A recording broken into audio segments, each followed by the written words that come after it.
exploring the abandoned SCI Cresson prison in Cambria County.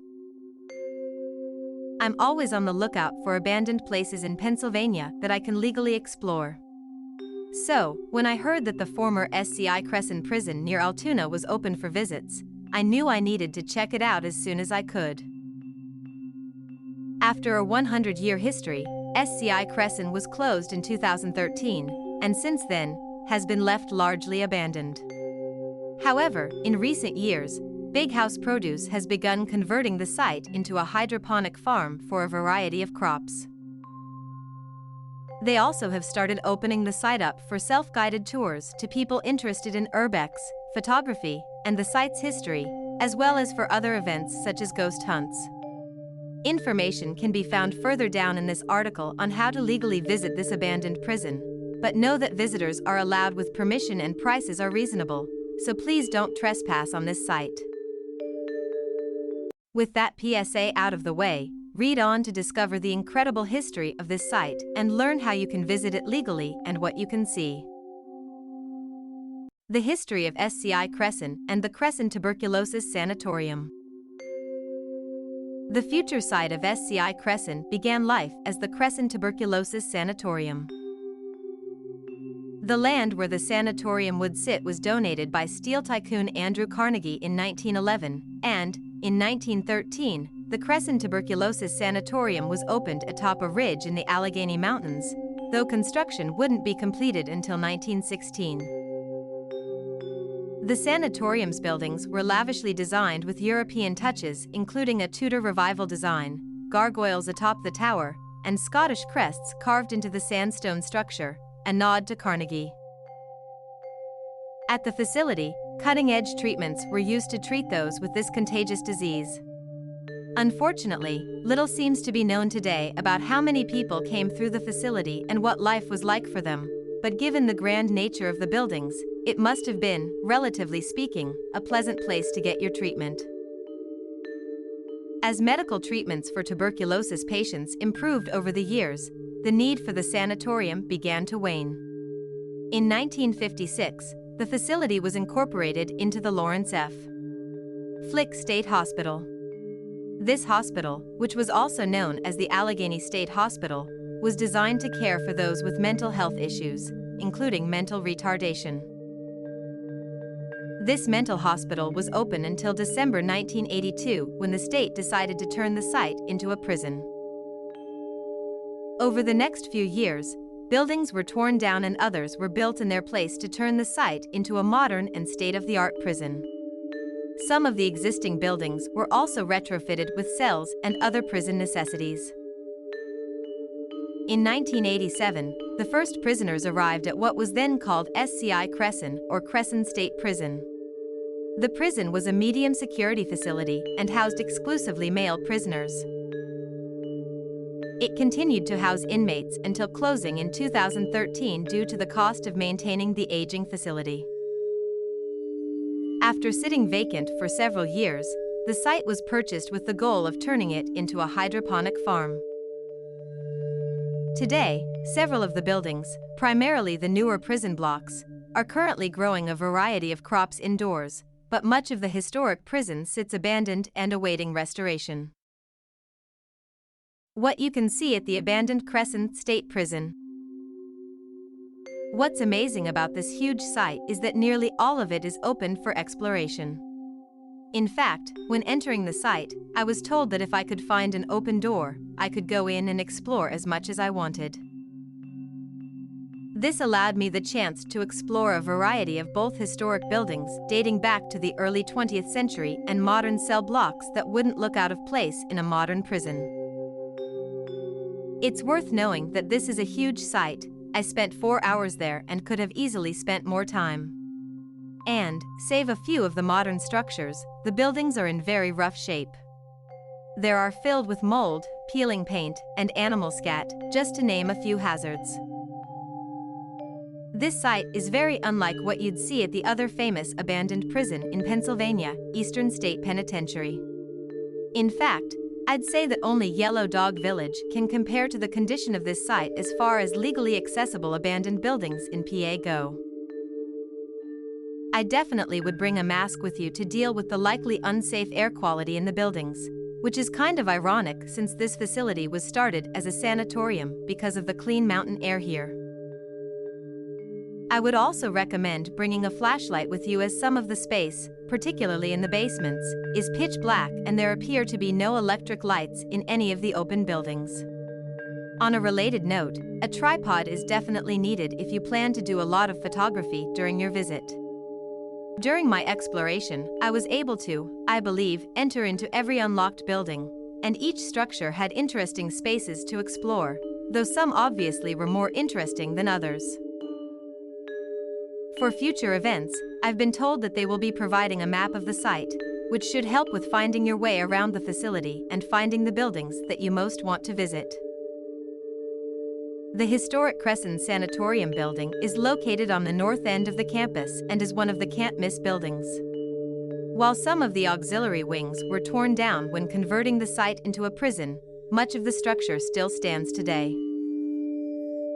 Inside the main lobby, there is incredible woodwork that can be found before branching off into the rest of this three-story building. The main floor is primarily comprised of jail cells that may have held some of the lower-level prisoners at the facility. On the second floor, you'll find offices for workers at the prison. Meanwhile, the basement is in quite rough shape, with very little light and peeling paint. However, in the back of the building, there is a very cool indoor basketball court that I was excited to stumble across. While it's not as large as the basketball court in the main gym, it's still in pretty good shape and still had the baskets hanging at either end of the court.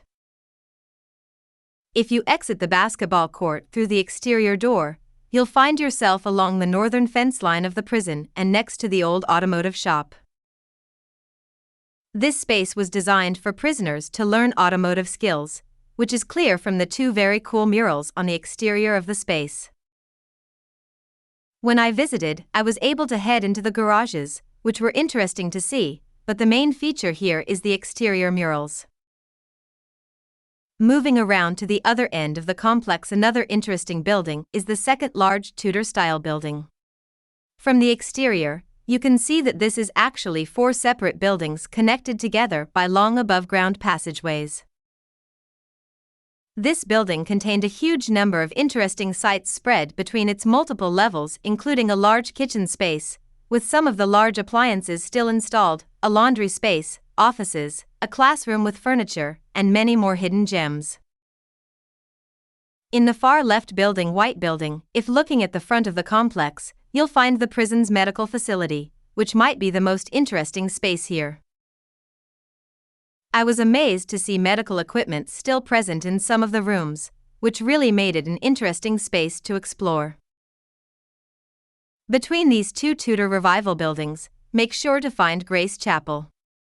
Its steeple rises above many of the buildings, so it's fairly easy to find from many areas throughout the prison grounds. This historic church predates the prison and was built in 1914 during the earliest stages of the sanatorium. While it has been damaged a bit over the years, it's still a beautiful spot to check out, and there are even some prison signs still hanging on the wall that are nearly a decade old and very interesting to read. In addition to SCI Cresson's historic buildings, the site is also home to several modern cell blocks. While several of these are off-limits to visitors because they are being used for the hydroponic farm, there were, at the time of my visit, at least one that you could enter. Despite being the newest structures on the site, I found them to be among the most interesting to see as they looked, at least on the surface, like they had just been abandoned and prisoners, or a film crew, could come in at any second. Of course, this also gave it a bit of an eerie and forbidden feeling. Walking the 2 levels of the cell block gave me a chance to peer into the tiny cells and get a bit of an idea of what life is like for prisoners currently serving time in a Pennsylvania state prison. In between the 2 connected cell blocks of the building, you'll find the correctional officer's control room, which, quite surprisingly, still had some equipment and signage. While this space was in a bit rougher condition than the cell blocks, it was still interesting to stand inside and imagine what it was like for those that worked here less than a decade prior to my visit. Another building to search out is the prison's gymnasium. In this space, you'll find a large basketball court that still retains some of the paint on the floor, though, sadly, no basketball hoops. Around the walls of the building, there are large paintings depicting various sports. I was shocked to see these paintings still looked in pristine condition and really enjoyed spending a few minutes looking at each one. In a side room, weight equipment can still be found in several spots. In fact, much of the equipment looked like you could just dust it off and start working out. In truth, I could keep going on and on discussing the many cool things I found while exploring the abandoned SCI Cresson. In fact, I didn't even talk about the other historic buildings and the many exterior sites. There really is just so much to see at this abandoned prison, and I'm grateful that owners have decided to open it up for the public to explore so that you can find your own hidden surprises, of which there are many more that aren't included here. How to visit SCI Cresson. As I mentioned, it is possible to visit SCI Cresson State Prison with permission from the owners. Since the spring of 2021, they have held events where photographers and history lovers can visit the prison and explore the site on their own.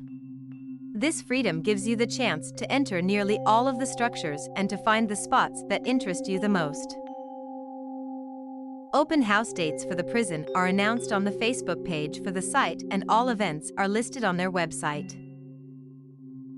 Even more impressive, visits to the abandoned prison in Cresson are only $10 per hour of exploration at the time of publication, which is very inexpensive. If you are looking for something a bit different, Big House Produce has also started hosting other types of events such as ghost hunts and airsoft military-style games in the facility. While I've only visited for the self-guided tours, this seems like a great location for both. Finally, if you'd like to help restore the site, they also have volunteer days periodically. On these days, volunteers work for a few hours and then are given a few hours to explore the site at no cost. Given the inexpensive cost of visiting and the different event types, there's a bit of something for anyone that loves historic and abandoned sites, and I'd be lying if I said that this wasn't one of the coolest places I've explored in a long time. Note that the entire prison is surrounded by barbed wire fencing and trespassing is strictly prohibited. Please only visit with permission.